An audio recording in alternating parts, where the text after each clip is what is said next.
to trauma, another prisoner in a lot of believers' mind, past trauma. They don't believe, and we look at it like this: nothing can compare, nothing can compare to what Yeshua came to do.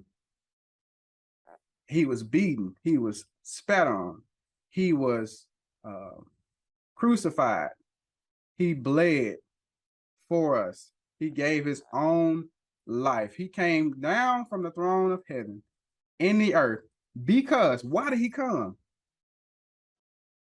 He came because the minds, people were prisoners of their own minds. They had set up their own rules and set up and thoughts and these different things. And this was what was birthed out, these religious laws.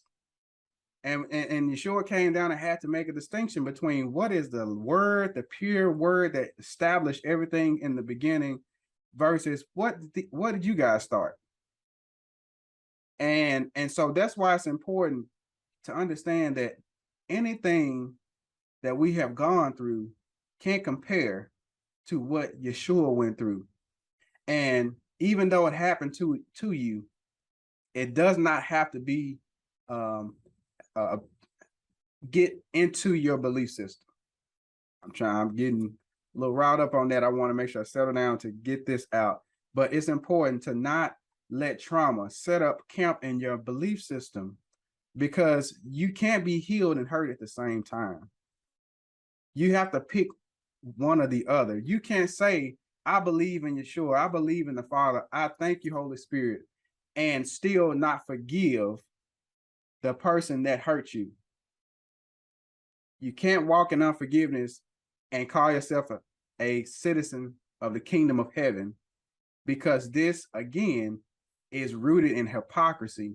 Therefore, if it's hypocrisy, it's rooted in error. If it's in error, that means the precept is in error and you agree to a misconception. You're a prisoner of your own misconception. You have to break free. We have to break free from that trauma that happened. And a lot of people, well, you don't know what he or she did to me. I may not know, but the Holy Spirit knows. And guess what? The Malachims are recording on your behalf, recording what happened to you. And they also are recording how you respond to it. And so as an ambassador, we have to take up high accountability that everything we do and decisions that we make will be recorded, and we do have to give account for them. So if that happens, you have to go through the process of letting it go. The Father forgave many, and people that were murderers, and forgave them. And it says he cast it to the sea of forgetfulness. He doesn't bring it back up, meaning that he turned away from it. It's dead. We don't have to go back to it.